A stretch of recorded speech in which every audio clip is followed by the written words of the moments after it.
Semangat mengikuti perkuliahan. Baik, setelah minggu lalu kita telah membahas mengenai peluang, di mana kita sudah mengingat-ingat mengenai aksiomanya, kaidah-kaidahnya, ataupun review sedikit pola-pola peluang. Nah, pada pertemuan hari ini kita akan membahas mengenai sebaran peubah acak. Apa itu sebaran peubah acak? Jadi, misalkan kita mempunyai sekumpulan gugus data yang di dalamnya terdapat peubah-peubah acak yang kita ukur, baik itu melalui pengamatan atau melalui survei. Nah, di sini kita ingin mengetahui apakah peubah-peubah yang kita punya ini mengikuti bentuk atau pola sebaran tertentu, atau mungkin kita bisa menyusun bagaimana sebaran dari peubah-peubah acak yang kita miliki. Oke, ingin tahu bagaimana caranya? Mari kita simak dulu penjelasan di video berikut ini. Konsep peubah acak dan sebaran peluang. Oke, saya masuk ke dalam konsep peubah acak ya. Peubah acak merupakan suatu fungsi yang memetakan ruang kejadian ya ke ruang bilangan real, atau di sini biasa disebut daerah fungsi ke wilayah fungsi. Nah, fungsi peubah acak ini merupakan suatu langkah dalam statistika untuk mengkuantifikasikan kejadian-kejadian yang ada di alam. Pendefinisian fungsi peubah acak ini harus mampu memetakan setiap kejadian dalam ruang contoh dengan tepat ke satu bilangan real. Oke, nah ini lihat di sini ada ilustrasi ya untuk percobaan pelemparan sebuah dadu bersisi 6 yang seimbang, maka ruang contohnya ini bisa kita senaraikan sebagai berikut ya, dari mulai sisi 1, 2, 3, 4, 5, dan 6. Oke, lalu salah satu peubah acak yang dapat dibuat adalah munculnya sisi dadu yang bermata genap. Nah, jadi nanti outputnya itu 0 dan 1. Kalau dia genap, kita kasih kode 1. Kalau dia ganjil, kita kasih kode 0.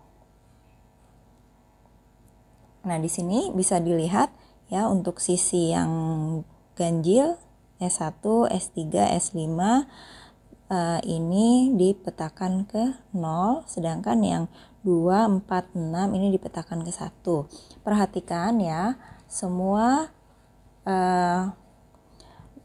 yang di daerah fungsi ini ya hanya dipetakan ke satu nilai yang di wilayah fungsi. Jadi di sini tidak ada yang dua cabang ya. Jadi semuanya di sini satu. Kalau di wilayah fungsi itu boleh memiliki beberapa cabang. Oke, sekarang kita masuk ke dalam yang namanya tipe peubah acak ya. Jadi tipe peubah acak yang pertama itu adalah discrete ya, dimana di sini segugus nilai dari suatu peubah acak yang nilainya dapat dicacah atau countable.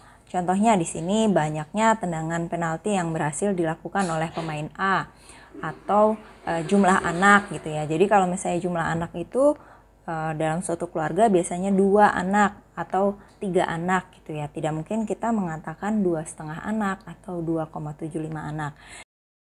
Yang seperti ini disebut sebagai tipe peubah acak discrete. Oke, yang kedua adalah tipe peubah acak yang sifatnya kontinu, di mana nilai-nilai dari peubah acak ini tidak dapat dicacah atau dia uncountable. Nah, nilai dalam peubah acak tersebut berupa selang atau interval ya. Jadi misalnya tinggi badan seseorang kan bisa saja misalnya 157 atau 158 gitu ya. Tapi bisa saja di antara sini gitu ya. Misalnya dia 157,5 gitu atau 157,7 itu mungkin terjadi kalau di peubah acak yang sifatnya kontinu. Oke, saya masuk lebih dalam mengenai peubah acak discrete ya di sini. Ya, jadi misalkan X di sini adalah suatu peubah acak discrete ya. Lalu fungsi peluang dari peubah acak discrete ini menampilkan nilai peluang dari peubah acak tersebut.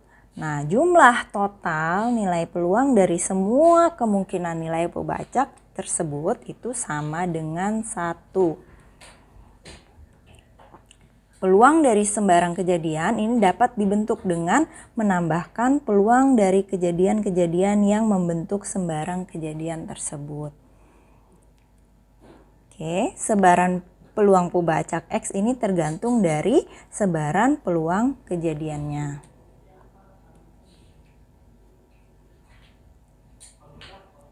Oke, kita kembali lagi ke ilustrasi pelemparan sebutir dadu yang setimbang tadi ya. Nah, sebaran peluang dari perubahan acak X ini dapat dijabarkan sebagai berikut ya. Peluang X sama dengan 0, ini berarti yang dia ganjil ya. Kita jumlahkan semua peluang yang ganjil, S1, S3, dan S5. Nah, sedangkan kalau yang peluang genap itu nanti di X sama dengan 1. Nah, di sini untuk S1, S3, S5 ini masing-masing 1/6. 1/6 dapat dari mana? Karena kan dadu memiliki 6 sisi. Ya, ada 6 sisi. Maka masing-masing sisinya itu kalau dia setimbang berarti peluangnya untuk terpilih adalah sebesar 1/6. Makanya di sini semuanya 1/6 ya. Lalu kita jumlahkan hasilnya adalah 3/6. Nah, sekarang yang peluang X sama dengan 1 ya. Yang X sama dengan 1 ini adalah yang genap. Ya, berarti kita jumlahkan yang S2, S4, dan S6 ya. Sini sama ya, 1/6, 1/6 tambah 1/6 juga hasilnya adalah 3/6.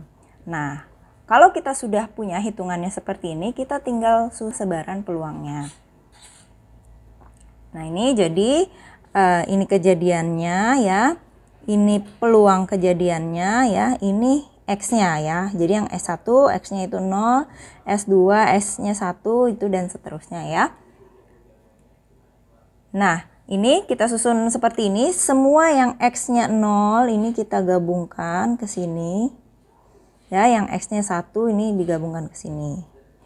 Kok ini ada dua, ada yang kecil, ada yang besar ya. Biasanya kalau yang besar ini adalah lambang, X besar ini lambang untuk peubah. Kalau X kecil ini lambang untuk nilainya. Kalau kalian menuliskan secara manual supaya tidak tertukar ya, X kecil ini boleh yang seperti ini atau yang seperti ini gitu ya, atau ada yang seperti ini itu boleh. Jadi nanti kita tulis di sini misalnya peluang X sama dengan X gitu ya. Nah, untuk yang ini bisa tuliskannya seperti ini ya, supaya tidak tertukar dengan yang X besar. Oke, kita lihat di sini ada latihan 1 ya. Pada latihan 1 ini ada 2 buah mata uang yang dilempar secara bersama-sama. Lalu jika masing-masing memiliki sisi yang seimbang, senaraikanlah ruang contohnya. Nah, nanti kalau kita ingin melihat munculnya sisi muka pada kedua mata uang, maka definisikanlah ubah acak tersebut ya.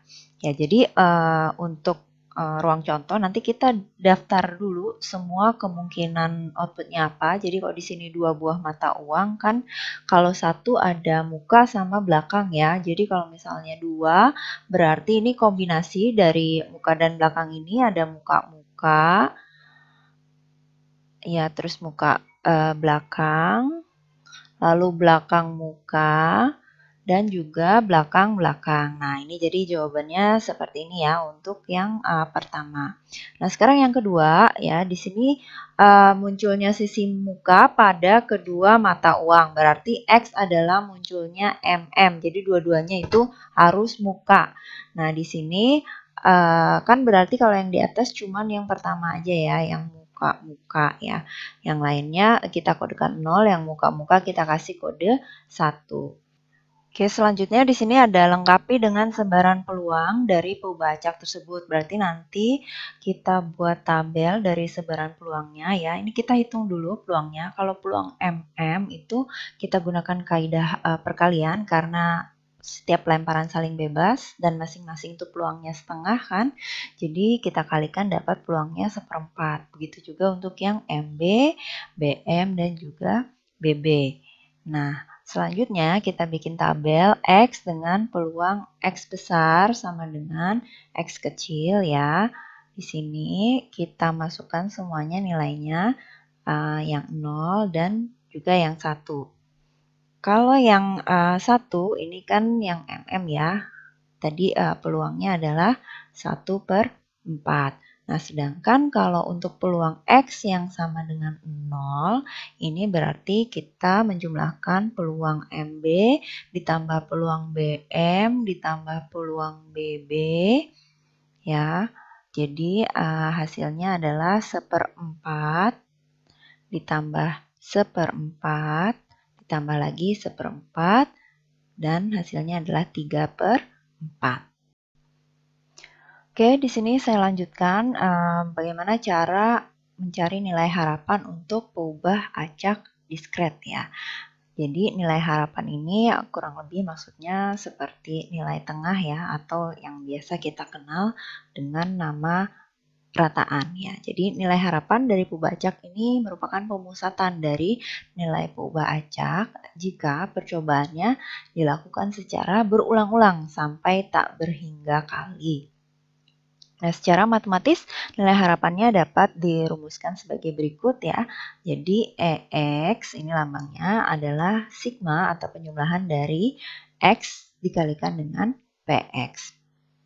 Nah, kalau ini X-nya adalah peubah acak diskret ya. Oke, nah selanjutnya kita lihat lagi ada sifat-sifat dari nilai harapan ya.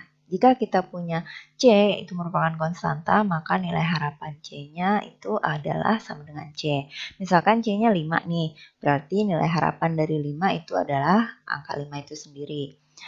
Nah, kalau peubah acak X dikalikan dengan konstanta C, maka nilai harapannya ini sama dengan C dikalikan dengan nilai harapan dari X. Yang terakhir, kalau X dan Y peubah acak ya. Nah, nanti ini disesuaikan ya, kalau nilai harapan X plus Y berarti nilai harapan X ditambah nilai harapan Y, sedangkan kalau nilai harapan X min Y berarti ini sama dengan nilai harapan X dikurangi dengan nilai harapan Y. Jadi nanti disesuaikan tandanya. Oke, selanjutnya setelah membahas mengenai nilai tengah, kita masuk ke ragam peubah acak ya. Untuk ragam dari peubah acak X ini didefinisikan sebagai berikut ya. Vx sama dengan nilai harapan X dikurangi nilai harapan X dikuadratkan. Ini bisa dihitung akan sama dengan nilai harapan X kuadrat dikurangi nilai harapan X dikuadratkan. Ya, sifat-sifat dari ragam.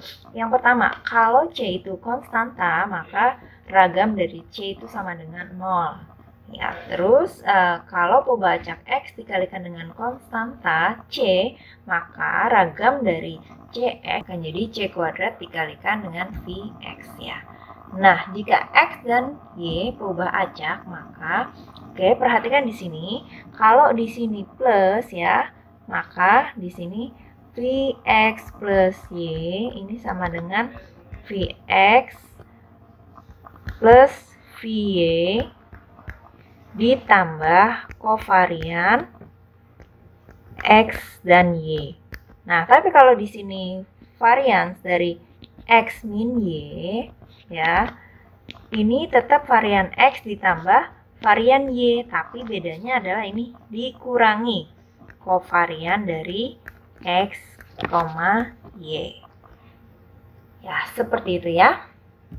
Oke, berarti di sini kovarian XY adalah nilai harapan X dikurangi nilai harapan X ya dikalikan dengan nilai harapan Y dikurangi nilai harapan Y. Jika X dan Y saling bebas, berarti kovarian X, Y ini akan sama dengan 0.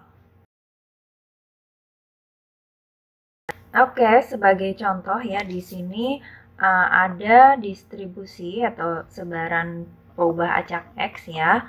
Nah, untuk mencari nilai harapan peubah acak X, tadi kan nilai harapan X sama dengan sigma X dikalikan dengan PX ya. Nah, ini X-nya ya. Untuk yang di sini, ini PX-nya ya. Berarti yang pertama 0 dikalikan 1/6. Ini sama dengan 0. Lalu 1 dikalikan 1/6. 1/6 ya. 2 kalikan 1/6. Jadinya 2/6 dan seterusnya, sehingga dijumlah didapatkan nilainya 15/6 ya. Terus tadi contoh mau nyari nilai harapan X ya. Nah, ini A-nya ini 3, ini berarti 3-nya dikeluarkan, dapat 45/6 ya kan, karena tadi nilai harapan X-nya yang ini ya, sudah kita hitung. Oke. Nah, sekarang cara mencari ragam dari X. Jadi, tadi untuk mencari ragam X, itu rumusnya adalah nilai harapan ya, X kuadrat dikurangi nilai harapan X dikuadratkan. Nah, nilai harapan X kuadrat ini akan sama dengan sigma X kuadrat dikalikan PX. Ya, kalau yang ini kan udah tahu ya kita nilainya, langsung saja 15/6 kuadrat. Nah, sekarang yang ini, nilai harapan X kuadrat dikalikan PX. Ini berarti 0 kuadrat dikalikan 1/6, hasilnya ini 0, lalu 1 kuadrat dikalikan 1/6 ya, dapat 1/6, 2 kuadrat dikalikan 1/6, sini 4/6 dan seterusnya ya sampai yang 5 ini ya. Nah, dari sini lalu kita kurangi dengan 15/6 kuadrat sehingga dapat hasilnya adalah 105/36.